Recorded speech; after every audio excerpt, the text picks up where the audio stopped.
Mini Matters, a miniature painting podcast.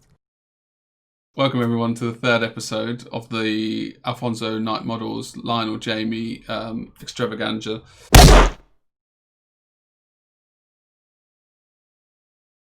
And you see Daredevil is the third piece.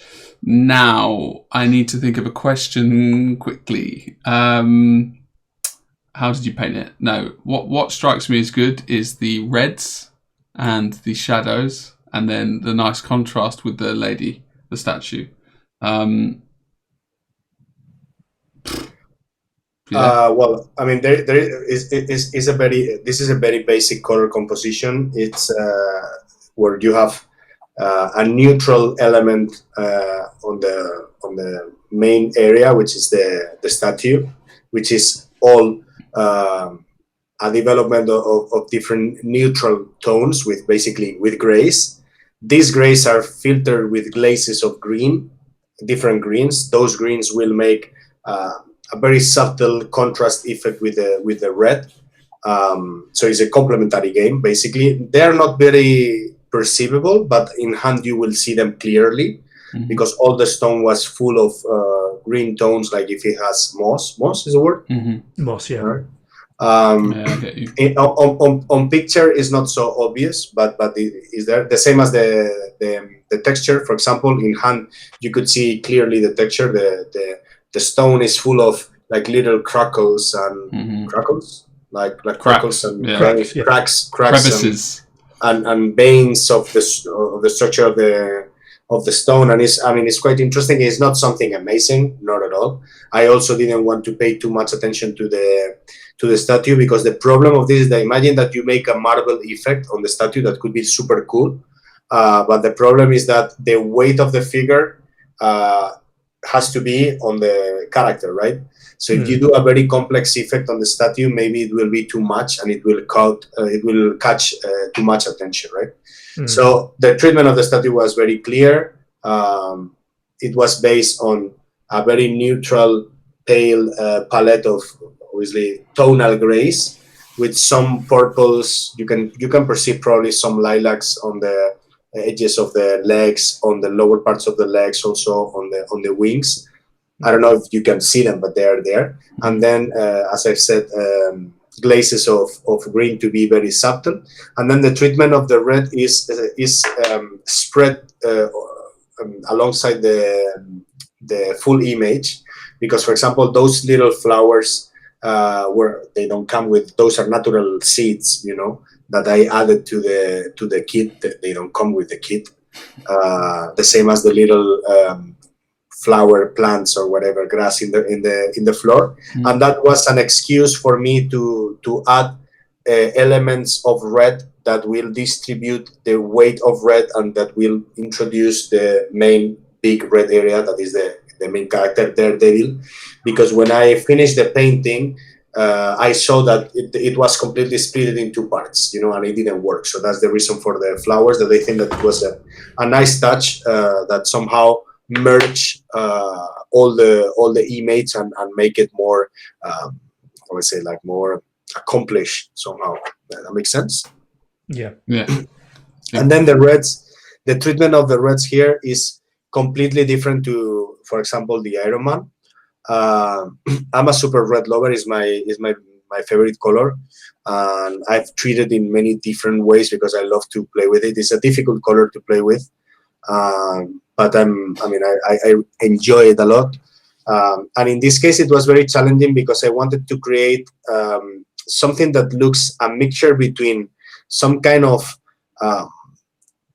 fabric that is super attached to the body, that could be a kind of latex or something like this, and some other elements that were more similar to leather, like the gloves or the boots or this kind of underwear that he has on top of the latex.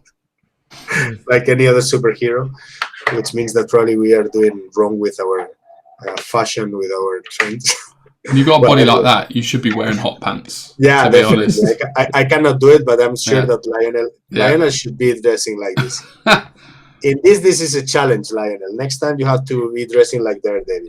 Anyway, Then the face, it was the less important part. I wanted to keep it super desaturated because the idea is what it was that when we were checking the inspiration, let's say the documentation, can I say, like the pictures of reference, the references. The sources, yeah.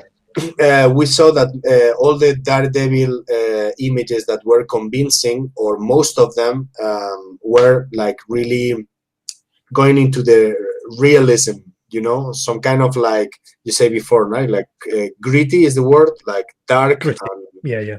Gritty environment, something that is not flashy, is not the typical Marvel style, like the Avengers or Wolverine or something like this. No, it's a different kind of thing. It's a different kind of character, which is a much darker mood. The personality is also darker. He's a blind guy, so you want to represent some of the things with that. And so this created the idea of not using vibrancy anywhere. Like keep everything to like very, very desaturated. For this, I used a lot of purples on the shadows, mainly filtered with airbrush. I built it up. I built up the lights all by brush, but the shadows were mainly done by airbrush, or let's say, well, the shadows. When I say the shadows, basically I build them up with or I draw them with brush, doing a color block technique. Like I use, for example, like pure black plus purple ink, and I block it everything. Like if they were like done with markers. Yeah. Makes sense? Yeah. And then I use the inks to give some tone to that area of total shadow, and also to make the transition, the harsh transition, or the harsh division between the dark block and the red block, to make it slightly more blended, which is not perfectly blended, but it looks like, right? It was very important to separate the leathery elements from the latex or whatever elements, and to do that I created two different kind of lights. The lights on the leather are more desaturated and they are purpley, the feeling is more purpley, whereas the lights on the latex or different leather of the main suit is salmon. Basically it's a game of salmons, and then what I do is I create several layers of glowing effects like sparks, and then I filter, so I push it down again, but I introduce a tone, and then I regain more layers of glitters, basically. Right. Okay. So it's a pretty simple process, to be fair, but it's very important to achieve. Time consuming. This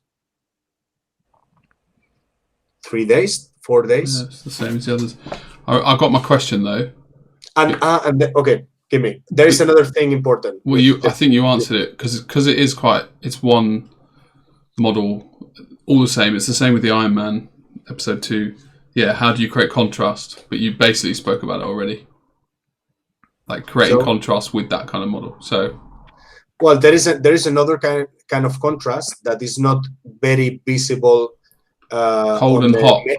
The main view, but that you can clearly see that on the aerial view. I don't know if you have. Do you have the aerial view? I do. Leave it with me. Carry on the talking. one that is from the top. I have it in the book next to me. Because this one is very informative. Purples. It explains it very well. There you go. Can you? It's on the screen for the viewers. Yeah. Well, it's even more easier to watch from. I don't know if there is another aerial view that is from the back.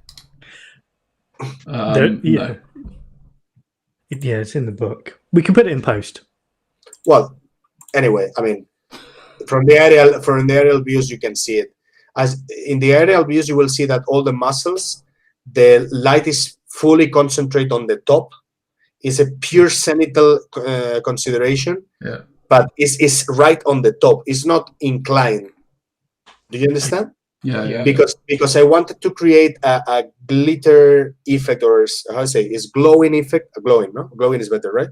Yeah. A glowing effect that will create a kind of rim light, which is not purely a rim light because it's not drawn like this, but that will make it like if he was shining or the material was shining because he's under the moonlight or something like this, and only that these parts are so bright. So indeed, if you see that model from the top, it becomes very pinkish on the lights, but if you see that model from the front, the feeling is a very dark red wine color, right?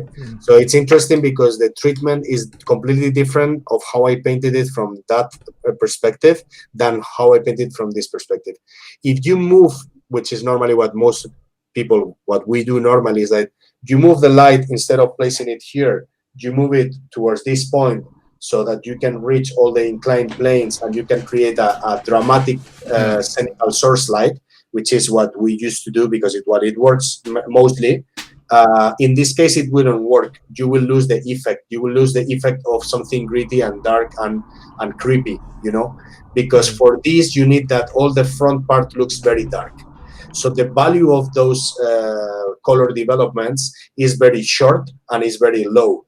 It means everything is very dark, while the value of the upper volumes that you can look from the top is the opposite, right? It's larger. You can see many different levels of color because the boots or the area of the underpants or the thigh looks super dark and very like a purpley feeling. It's a kind of brown purple, but on the top you will find salmons. You will find even some fuchsias probably, and you will find some pinks. And these colors are applied with pure thickness, so there is no glazes on these ones. This has been worked mainly probably with a kind of wet blending, using the body of the color like if it was oil or something like that. Yeah. I think for me, I now have a better appreciation for this piece since learning with you. The reason being is, although the saturated or highly saturated models, first of all, grab the eye. What obviously I've learned from you is when you work with saturated colors, you've got a far greater range to work from in order to create contrast. And as you say, it's a game of contrasts. Why I appreciate this model now is because it's so desaturated. I realize now that you've had to work with a much shorter range of colors and values in order to get that effect, which I didn't appreciate before I started learning with you. But now that I understand that, I appreciate the skill that's been put into creating this piece, because obviously you've had a very narrow range to work with. Yeah, that was a difficult piece, to be fair. It was not simple. It's one of those pieces that it takes a long time, one morning or like 3-4 hours to decide what to do, trying things and sketching things. I was not that much into sketching back at that time, like now. Like, for example, now I will sketch 2 or 3 different visions of it, completely different, quite easily, quite fast. So I will be able to visualize where I want to go very straight to the point. But back in that time, the sketching process was part of the process itself. You know what I mean? Yeah. It was more a way to like place the colors slowly, check that they work, and then blend them or work them on create textures, effects, whatever, and then grow slowly. So it was more a more linear process. So considering this, I've always been quite happy with the result, because I think it's a piece that is interesting from many different points of view. And indeed, the aerial views, to me, they are some of the best ones, because they show really. I think almost like a filmmaker, where I have a can I say I have facility to observe something? Can I say this? Ability, right? Yeah, facilities is another thing. Sorry. There's okay. another Kind of false works. No, because facility comes from fácil, which is easy. Fatty. Which in Spanish, facilidad, which means that I easily do something, right? to me, it's easy to select views for whatever reason. Maybe because I love cinema. I don't know. And because I pay a lot of attention of how they structurize the different frames and how they tell the story in different ways. It's not the same way how Tarantino will tell the exact same script and the exact same scene. It will be completely different from Tarantino than Scorsese, for example, right? And to me, that is very important, that when you're creating something that is telling a story, and in this case, it's not that there is an obvious story, but at least the character is a very strong character. You have to be able to visualize it, like if you were a filmmaker and you were somehow imagining how would you introduce that character in a movie, right? So I could imagine this guy in the first scene of the movie, like something is going on the park, and maybe two bad guys are trying to hurt somebody else, and that guy is in this statue observing, before the action, right? So maybe the main view could be the view of the box art, but another possible view could be that the camera look to him from the top and travels floating around him like this, and suddenly it comes from the front and look at him from the bottom, right? Basically want to be a director. Exactly. So all this traveling is something that helps me to take my decisions of how I will treat the different views. And this is part of the key of how a miniature will look like a 3D illustration that not only work in one view, instead it fully work in many different views at the same time. Yeah, it's hard to do for normal people. No, I guess it's hard to do, obviously. Yeah. I guess you're a programmer. I think that what you do is hard. Yeah, relative, isn't it? And Lionel is the sexiest lawyer in the world, and I think that this must be super I just imagine difficult. I mean, to keep things legal but also super sexy. This is going out publicly as well, Lionel. You're lucky, mate. This should be super hard. All right. Thanks again for the third episode, and Lionel and Alfonso. And if you did enjoy the content, which we hope you did, the old like, subscribe. Well, I just want to say something. I don't know if this will be beneficial or useful for the people, but I would really like to know if the viewers enjoy this, because I will also answer all if people have some questions about these specific topics or things that they want to know. I always answer as well. So if they ask me, I will answer, and I would like to know if this is interesting, because otherwise I will not be doing this. Like if this is interesting, we can do things like that. Also, this is a shout out, because this is the first time we obviously joined your channel, Miniature Art TV, like some moons ago. This is the first time we've actually done a collaborative video. Well, I will not call it my channel, because it's not my channel. Our channel.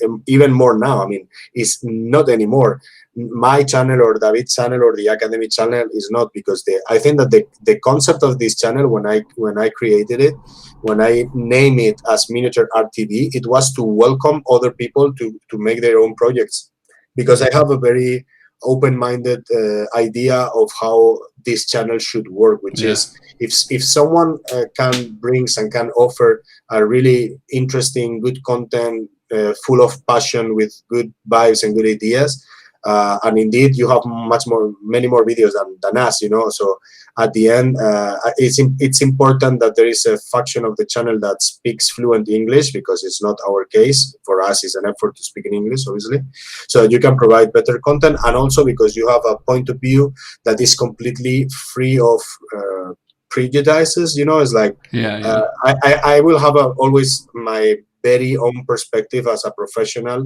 of this industry, where I have things that I like, things that I don't like, and I won't be able to sometimes to offer a kind of content as you could do, which is definitely I think that an advantage, fair and more how can I say, like free of any kind of chains, let's say.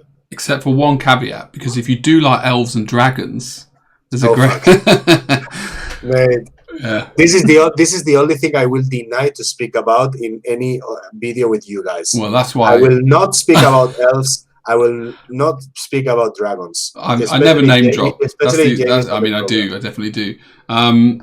Yeah, I agree, and I mean, we're happy to be here, Lionel and the gang. Yeah, and I think it's given us a good platform, and we love all the viewers and the subscribers equally. Right, cheers, guys. Thank you very much. Thanks a lot, guys. See you Next later. episode. Bye. Cheers.